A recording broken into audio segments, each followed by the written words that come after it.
Ngayong araw guys, ipapandawin natin yung ating mga iniligay na kawayan nung nakaraan. At titingnan natin kung anong mga nahuli nito at mangunguha na rin tayo ng talaba. Samahan nyo ulit kami. Let's go!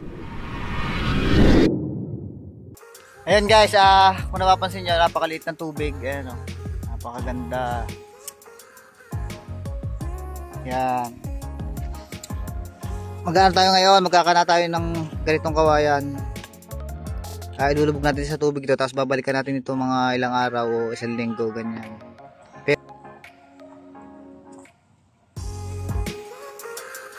Ayan, talabahan natin, no?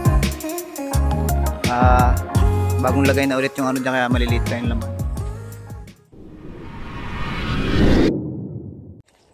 Ayan guys, ngayong hapon, papandawin natin yung ating mga ikinanakawayan. Hinihingal ako.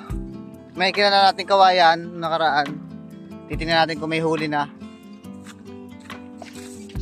Tapos mangunguha rin tayong talaba. Ito yung lalagyan. Alay.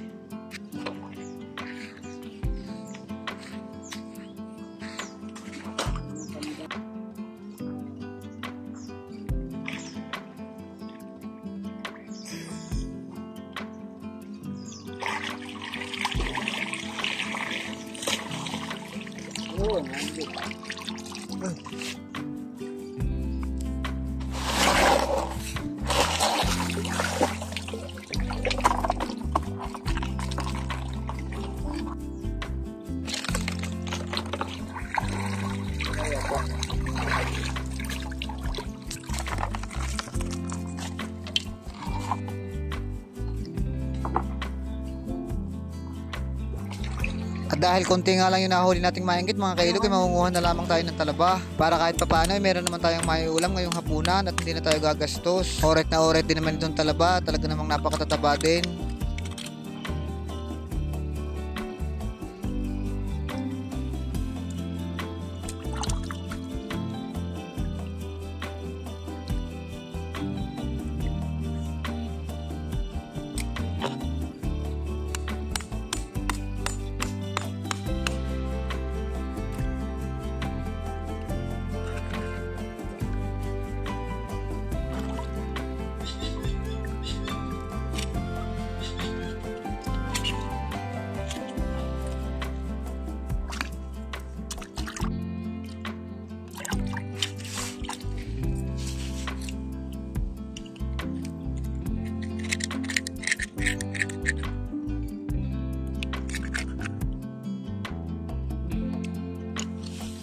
At ganito lang talaga mga ginagawa ko mga kailog pag wala talagang maiulam. Nagiging takbuhan ko talaga itong ilog. Dahil nga sa hirap ng buhay para hindi na rin tayo gagastos. Ayan, at dahil nakaabot ka nga ulit sa bandang huli ng video ito, maraming salamat ulit sa panonood. Kahit anong reaction po sa video ito ay malaking na po ang may itulong sa amin. Maraming salamat po ulit. Have a nice day. And God bless you all.